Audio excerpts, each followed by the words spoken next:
Jai Hind everyone, welcome to Force Defense Academy. So here we are with another cadet, Tanishq. So again मैंने आपको बताया था इस बार का जो एनडीए का रिजल्ट रहा है फोर्स डिफेंस एकेडमी का, उसमें बहुत सारी हमारे स्टूडेंट्स हैं, बेसिकली गर्ल्स हैं, जिन्होंने रिटन एग्जाम क्वालिफाई किया है। तो कई बार लगता है कि गर्ल्स का कट ऑफ बहुत ज्यादा हाई होता है, क्या करना है, क्या पढ़ना है, कितना पढ़ना है।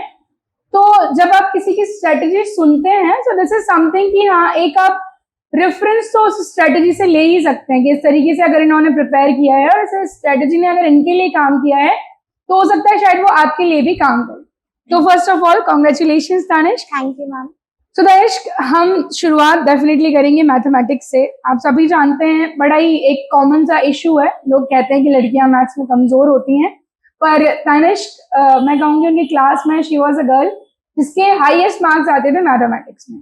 के अलावा मैथ्स ऐसा सब्जेक्ट है जो आपको क्वालिफाई करना ही होता है, अगर नहीं होता है तो आप जीएटी में कितना भी अच्छा स्कोर करें वो काम का नहीं होता। So what was your strategy regarding the mathematics? जिस तरीके से आपने पढ़ा, मैंने खुद आपके मार्क्स देखे हैं, टेस्ट में मार्क्स देखे हैं, तो किस तरीके से आप मैथ्स को इतना इम्प्रूव कर पाए?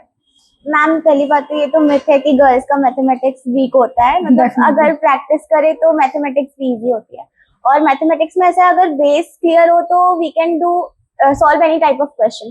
तो हमारा बेस क्लियर कर दिया था 11th में ईश्वर सर ने, और फिर 12th क्लास में आके गुप्ता सर ने सारे लेवल के क्वेश्चन प्रैक्टिस करवाए थे, जो कि बहुत हेल्पफुल रहे। Even the test series was also very helpful. सारे टाइप के क्वेश्चन कर लिए थे। 2.5 घंटे बैठना ही बहुत मुश्किल होता है बहुत सारे बच्चों के लिए। तो टेस्ट सीरीज ने पहले ये बताया कि आपको टाइम कैसे मैनेज करना है, कितने क्या क्वेश्चंस करने हैं, और क्वेश्चंस बिल्कुल एक्यूरेसी के साथ सॉल्व करके अच्छे मार्क्स लाना। सो जब आपने एनडीए की प्रिपरेशन स्टार्ट की थी, द डे आपने एकेडमी ज्वाइन की थी, तब आपके मैथमेटिक्स में और जब आपने यहाँ पे टीचर्स से पढ़ा, लाइक 11th में ईश्वर सर ने पढ़ाया, 12th में गुप्ता सर ने पढ़ाया, फिर आपकी जो टेस्ट सीरीज थी उसने किस लेवल तक के चेंज लाया था आपके मैथमेटिक्स में? अब 10th तक तो हमने वही स्कूल लेवल का मैथमेटिक्स ही पढ़ा था, बट यहाँ 11th में ज्वाइन किया तो कॉम्पिटिटिव एग्जाम लेवल का मैथ्स ट्राई किया, इवन एमसीक्यू सॉल्व किए। 10th तक तो वही अपने स्कूल में लॉन्ग टाइप क्वेश्चन ही सॉल्व करने पड़ते थे, बट यहाँ तो इस बार आपने कितने क्वेश्चन अटेम्प्ट किए थे? इस बार मैंने 62 क्वेश्चन अटेम्प्ट किए। तो आपका मैथ्स का स्कोर अराउंड कितना रहा? 80 है ना। तो जैसे कि आपको पता होता है कि मैथ्स का जो कट ऑफ है अराउंड 75 जाता है, और बच्चों को 75 स्कोर करना भी एक बहुत ही ज्यादा टीडियस टास्क लगता है।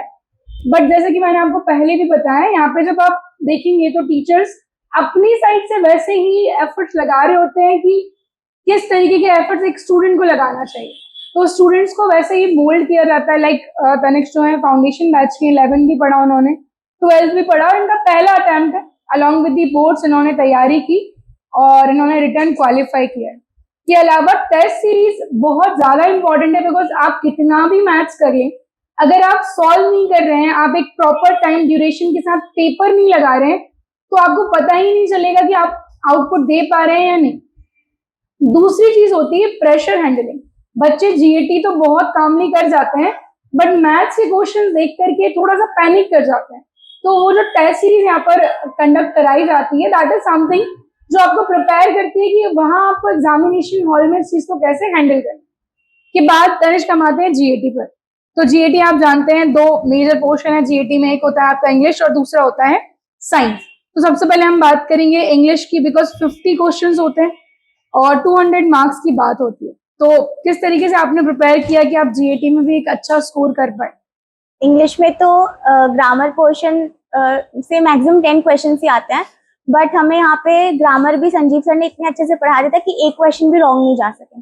और इवन वोकैबुलरी वाला पार्ट था, तो यहाँ पे फोर्स की जो बुकलेट थी वोकैब वाली, वो बहुत ही हेल्पफुल रही। इवन इस बार होमोनिम्स भी उस बुक से ही आए बिल्कुल। सो बहुत ही ज्यादा, इवन लखन सर ने जो मैराथन क्लासेस भी ली थी, और एंटोनिम सिनोनिम्स तो कोई नहीं पढ़ाता है, बस ऐसा कर देते कि तुम जाओ रट लो, बट यहाँ पे एंटोनिम सिनोनिम्स भी एक एक मतलब समझा के हर एक चीज का छोटे छोटे ट्रिक से अच्छे से समझाया, ताकि बाय हार्ट लर्न हो जाए वो। तो मैंने आपसे पहले भी कहा है, जब भी हमारा मतलब ऐसे डिस्कशन होता है, डेफिनेटली बहुत सिंपल है कि सर से अगर आपने एक बार इंग्लिश पढ़ी, like Lakhan sir live classes भी लेते हैं, आप यूट्यूब पर उनके सेशंस देख सकते हैं, और एग्जाम जब पास में होता है तो मैराथन सेशंस भी होते हैं, इवन हर सब्जेक्ट के होते हैं। बट सर से अगर आपने एक बार इंग्लिश पढ़ ली, so there is nothing that will become a hurdle in your examination. के बाद हम बात करेंगे तनिष्क साइंस की, बिकॉज ऑलरेडी मेजर 3 सब्जेक्ट्स होते हैं इसमें। सबसे मैं कहूँगी फिजिक्स, केमिस्ट्री और बायोलॉजी। एक मैथ्स अगर आपका अच्छा है तो बच्चे कहते हैं मैथ्स तो अच्छा है पर बायो अच्छा नहीं है। तो इन तीनों सब्जेक्ट को अलॉन्ग विद बायोलॉजी आपने कैसे प्रिपेयर किया? फिजिक्स में हमें 11th में हमने अच्छे से फिजिक्स पढ़ी थी। इवन 12th में आके भी 12th का कंप्लीट करके वापस से सर ने फिजिक्स का रिवीजन करवाया था ताकि कोई भी क्वेश्चन रॉन्ग ना हो, और वो भी बेसिक लेवल से बिल्कुल पढ़ाया था। और केमिस्ट्री में हमें कम मार्क का ही रहता है वो, मतलब, बट फिर भी यहाँ पे हमने शुरू से केमिस्ट्री कंप्लीट करवा दी थी ताकि ज्यादा कोई प्रॉब्लम ना हो केमिस्ट्री में। और इवन बायो में सुरेंद्र सर ने इतने अच्छे से पढ़ाया कि उसमें से क्वेश्चन आए, और इस बार तो 9th-10th के लेवल का भी क्वेश्चन आए थे। तो तो आपने एनसीईआरटीज रेफर की थी इनके लिए? 9th-10th की NCERT for chemistry. For chemistry. और फिजिक्स जो सर ने कराया आपको 11th-12th का? करवाया, इवन बायो भी जो सर ने करवाया। Okay okay. के अलावा एक और क्वेश्चन आता है ज्योग्राफी का। तो ज्योग्राफी और हिस्ट्री दो ऐसे सब्जेक्ट है, बड़ी वास्ट हैं, लेकिन हिस्ट्री से कंपैरेटिवली क्वेश्चन उतने नहीं होते जितने ज्योग्राफी से होते हैं। ज्योग्राफी में आपको world geography, Indian geography, physical geography, ये सारे करने होते हैं। तो क्या ज्योग्राफी पहले से पसंद था या फिर पढ़ने के बाद आपको लगा कि हाँ दिस इज इंटरेस्टिंग सब्जेक्ट और समथिंग? ज्योग्राफी पहले तो नॉर्मल ही थी, बट यहाँ आके ज्योग्राफी वाज मोर इंटरेस्टिंग जब महेंद्र सर ने पढ़ाना स्टार्ट किया। खुद में ये वास्ट सब्जेक्ट है तो उसको पूरा एकदम लर्न करना भी बहुत टफ हो जाता है, बट यहाँ पे सर ने छोटे छोटे ट्रिक्स से बहुत अच्छे से एक्सप्लेन किया। जो दूसरी कोचिंग क्लासेस में ऐसा होता है 15-20 दिन में ज्योग्राफी खत्म कर देता है, बट यहाँ पे महेंद्र सर ने 4 महीने हमें ज्योग्राफी पढ़ाया। इवन 11th में भी पढ़ाया था, तो सब कुछ मैनेज हो गया इवन क्वेश्चन पेपर में भी। बेसिकली 11th में फोकस होता है कि बच्चों का पीसीएम होता है, मेजरली फिजिक्स, केमिस्ट्री और मैथमेटिक्स, उस पर फोकस किया जाए, उसको प्रिपेयर किया जाए।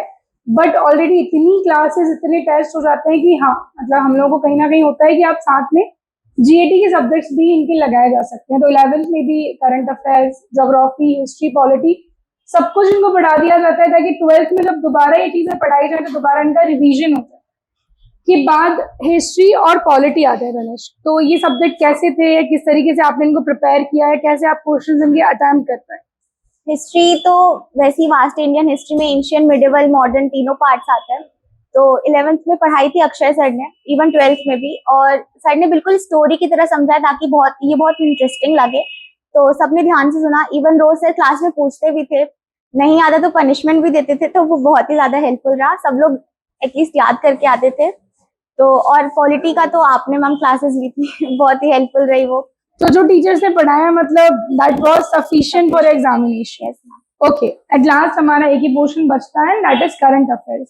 बच्चों को मैंने पहले भी बोला है कि भले ही करंट अफेयर के आप 10 क्वेश्चन मान करके चल रहे हो कि ठीक है 10 क्वेश्चन है, 40 नंबर है, बट जो पेपर होता है ना that is kind of associated with current affairs. Because आप अगर देखेंगे हिस्ट्री के क्वेश्चन जिस तरीके से पूछे गए थे पिछली बार, कनकलता बरुआ क्वेश्चन पूछा गया, that was of history, but वो हिस्ट्री में पूछा इसलिए गया क्योंकि वो करंट अफेयर्स में था।